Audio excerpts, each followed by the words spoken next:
जो कहानी मैं आज आपको सुनाने जा रहा हूँ वो कहानी है एक डायन की। डायन वो होती है जिसे हम अंग्रेजी में विच भी कहते हैं और वो शैतान की बड़ी पुजारी होती है। वो शैतान की आराधना करके काली जादू के ऊपर अपनी हुकूमत जमा के अपनी उम्र बढ़ाती है। डायन का सबसे बड़ा लक्ष्य होता है नवजात शिशु। वो हमेशा ही नवजात शिशु के खून के और मांस की प्यासी होती है। पुराने ग्रंथों में ऐसा कहा जाता है कि अगर डायन को उसकी लंबी उम्र करनी होती है तो वो नवजात शिशु को खाकर वो लंबी कर सकती है। ये कहानी है एक फॉरेस्ट ऑफिसर की जो जंगलों का फॉरेस्ट ऑफिसर था। उसे दिन रात फॉरेस्ट ऑफिसर होने के कारण थाने में नौकरी करनी पड़ती थी और वो दिन रात फॉरेस्ट के चक्कर लगाया करता था। उसके घर में उसकी बीवी थी और उसकी बीवी 8 महीने की गर्भावस्था में थी। उसे अपनी बीवी की बड़ी चिंता लगी रहती थी। अभी मेरी बीवी का 9वां महीना भी लगने वाला है और डिलीवरी कभी भी हो सकती है, तो उसे देखभाल के लिए किसी न किसी की जरूरत पड़ेगी। क्यों ना देखभाल करने के लिए कोई आया या कोई और, क्योंकि 24 घंटे वो अपनी बीवी के साथ नहीं रह सकता था, क्योंकि उसके ड्यूटी के कारण उसे हर बार और बार बार जंगलों में जाना पड़ता था। इसलिए उसने सोचा कि क्यों ना उसी की माँ को यहाँ बुलाया जाए और वो 24 घंटे उसके साथ रहकर उसकी देखभाल करेगी। पर उसकी माँ बहुत लंबे गांव में रहा करती थी और तब तक उसे आने में काफ़ी 4-5 दिन लग जाएंगे। इसलिए उसने सोचा कि आसपास कोई गांव में कोई आया मिलती है तो उसे देखभाल के लिए बुलाया जाए। ऐसा उसने गांव के 2-4 लोगों को बोल के रखा था कि कोई आया मिलेगी तो मेरे घर पे भेज देना, जो मेरी बीवी की सेवा कर सके, क्योंकि वो 9वें महीने में प्रवेश करने वाली है और वो गर्भावस्था में है। गांव में सारी बात फैल गई और फैलते फैलते गांव के जंगलों में एक बूढ़ी डायन रहती थी। उसे ये बात पता चल गई। डायन वो होती है जो किसी का भी रूप धारण करके किसी की भी घर में प्रवेश कर सकती है और वो नवजात शिशु की खून की और मांस की प्यासी होती है। जैसे ही डायन को इस बारे में पता चला, उसने तुरंत ही एक औरत का रूप धारण कर लिया और गांव के सरपंच के पास वो चली गई। सरपंच जी को कहा, सरपंच जी, मैं वो जो गर्भावस्था में औरत है उसके पास जाकर उसकी सेवा करना चाहती हूँ। सरपंच ने तुरंत ही फॉरेस्ट ऑफिसर को इत्तला कर दी कि एक औरत का बंदोबस्त हो गया है और वो आपके बीवी की देखभाल करना चाहती है। फॉरेस्ट ऑफिसर ने मिनटों को भी देरी नहीं की और उसने कहा, तुम कल से नहीं, आज से मेरी बीवी की देखभाल करने के लिए आ जाओ। और तुरंत ही वो डायन ने वो फॉरेस्ट ऑफिसर के घर के अंदर प्रवेश कर लिया। डायन बड़ी खुश थी क्योंकि उसे उसका भोजन और उसकी आयु बढ़ाने वाला शिकार मिलने वाला था। उसने फॉरेस्ट ऑफिसर की बीवी को कहा, मैं तुम्हारा अच्छी तरह से ख्याल रखूंगी और तुम्हारे बच्चे को भी मैं जन्म दूंगी।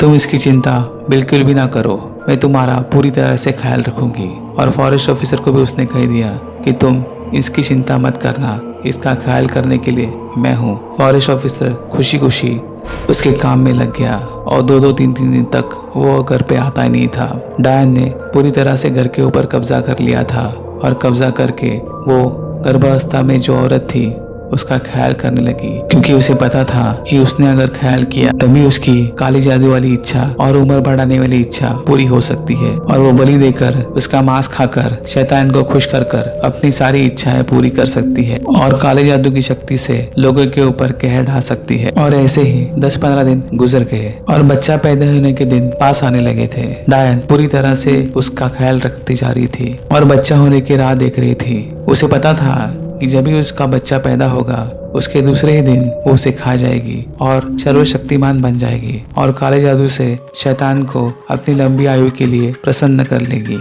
और वो दिन आ गया जिस दिन उसका बच्चा होने वाला था। औरत ने डायन को कहा, मेरी माँ को मैंने संदेशा भेजा था, अभी तक मेरी माँ आई नहीं। आज मेरी माँ की मुझे बड़ी याद आ रही है, जल्दी से जल्दी मेरी माँ आ जाए तो मुझे होने वाला ये सारा दर्द कम हो जाएगा। डायन ने कहा, तुम्हारी माँ की क्या जरूरत, मैं तुम्हारे पास हूँ ना, माँ नहीं आएगी तो भी चलेगा, मैं तुम्हारी देखभाल करूंगी। और उसी शाम उस गर्भावस्था में उसने एक लड़के को जन्म दिया और लड़के का जन्म होते ही डायन बड़ी खुश हुई। उस बच्चे को डायन ने अपने हाथों में लिया और उसकी जो नाल थी वो भी उसके हाथों में थी।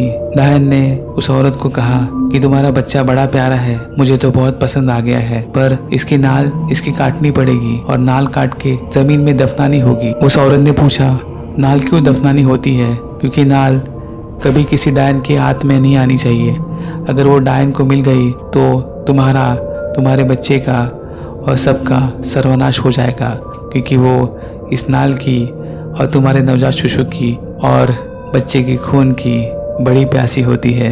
ये बोलकर डायन दूसरी तरफ घूम के हंसने लगी। वो औरत बहुत डर गई थी और उसने कहा कि जल्दी से जाओ और मेरे बच्चों को मेरे पास देकर वो नाल कहीं जाके छुपा दो, नहीं तो ज़मीन में दफना दो। और तभी वो डायन ने वो नाल को लेकर घर के पीछे की तरफ चली गई। वो बच्चे की नाल को अपने हाथों में पाकर डायन बड़ी खुश हो गई थी, क्योंकि उसे पता था वो अभी नाल खाएगी और थोड़ी देर के बाद वो बच्चे को भी खा जाएगी। और खुशी खुशी घर के पीछे जाकर वो नाल के हाथ में लेकर थोड़े थोड़े करके खाने लगी। उसी वक्त घर के पिछवाड़े उसकी माँ ने आकर उसे देख लिया कि वो डायन वो बच्चे की नाल खाते जा रही है। उसने वो नज़ारा देखकर वो पागल सी हो गई। वो भाग के जाकर अपनी बेटी के पास जाकर खड़ी हो गई और उसने बोला कि जो औरत है वो कौन है, ये क्या कर रही है यहाँ पे। तो उसने कहा ये कोई माँ है जो मेरी देखभाल करने के लिए आई है। जब तक तुम नहीं आती तब तक वो मेरा ख्याल रख रही थी। उसकी माँ को वो चीज़ अजीब लगी। उसने जाकर फिर से वो चीज़ जाकर देखा तो वो नाल खाते जा रही थी। तो अपनी बेटी के पास आकर उसने कहा, बेटी ये कोई साधारण औरत नहीं है, ये मुझे कोई डायन लगती है जो तुम्हारा बच्चा खाने आई है।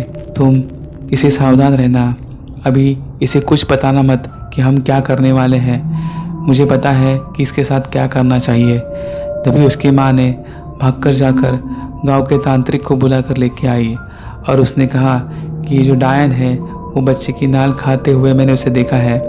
तभी तांत्रिक ने कहा कि ये कोई साधारण डायन नहीं है, वो वर्षों पुराने डायन है और वो नाल खाकर अपनी आयु बढ़ाना चाहती है और थोड़ी देर के बाद वो बच्चे को भी खा जाएगी। इसे बंधन में बांधना होगा, इसके लिए क्रिया करनी होगी और ये शक्तिशाली है, ये तुरंत अपने हाथों में नहीं आने वाली। तभी तांत्रिक ने उस डायन की तरफ देखा। वो तांत्रिक बाबा ने अपने मंत्रों से डायन को जकड़ने की कोशिश की, पर वो डायन इतनी खतरनाक और खूंखार थी, अपने रूप में आ गई और तांत्रिक को कहा कि तुम लोग मेरा कुछ नहीं बिगाड़ सकते। मैं इतनी खूंखार हूँ, इतनी शक्तिशाली हूँ कि तुम्हें ही सबको मैं खा जाऊंगी और तुम्हारा ही सर्वनाश कर लूंगी। तभी मांत्रिक ने बड़े बड़े मंत्र कर अपनी सारी शक्तियाँ एक जगह पे लाकर खड़ी कर दी और वो डायन को बड़ी तकलीफों से बांधने की कोशिश की। बड़ी मशक्कत करने के बाद वो मांत्रिक ने अपने मंत्रों से वो डायन के ऊपर मारे हुए मंत्र से उसे जकड़ कर रख दिया और उसकी सारी शक्तियाँ एक मंत्र में दबा कर रख दी। और वो मांत्रिक ने कहा कि ये डायन बड़ी खतरनाक है, इसे मैं ज्यादा देर तक बांध के नहीं रह सकता। इसे बांधना है तो एक पिटारे में इसके बंद करके मैं मंत्र से इसको पूरी तरह से बंद कर दूंगा। शर्त ये है वो पिटारा कभी खुलना नहीं चाहिए, नहीं तो ये डायन बाहर आके सबको खा जाएगी और जिसने इसे ये तकलीफ दी है इसका ये बदला लेगी। तभी मांत्रिक ने उसे एक पिटारे के अंदर बांधकर उसके अंदर उसे दफन कर दिया और तभी वो फॉरेस्ट ऑफिसर भी आ गए थे, उसे सारी बात पता चली। तभी मांत्रिक ने और गांव के 2-4 लोगों ने और फॉरेस्ट ऑफिसर ने मिलकर वो पिटारे को घने जंगलों के अंदर जाकर जमीन के 20 गज नीचे दफनाने का फैसला किया और उस जगह गाँव का कोई इंसान नहीं जाना चाहिए, ऐसा गाँव वालों को कहा गया और डायन को जमीन के 20 गज नीचे दफना दिया गया। तब से वो डायन जमीन के 20 गज नीचे जमीन के अंदर दफन है और वो इंतजार कर रही है कोई आएगा और उसे इस बंधन से मुक्त कर देगा। सालों बाद उस गांव के अंदर दूसरा फॉरेस्ट ऑफिसर आया और जिस जगह पे वो डायन को दफन करके रखा था वहां पे उसने उसका घर बनाने का सोचा और दूसरे ही दिन घर का काम शुरू हो गया।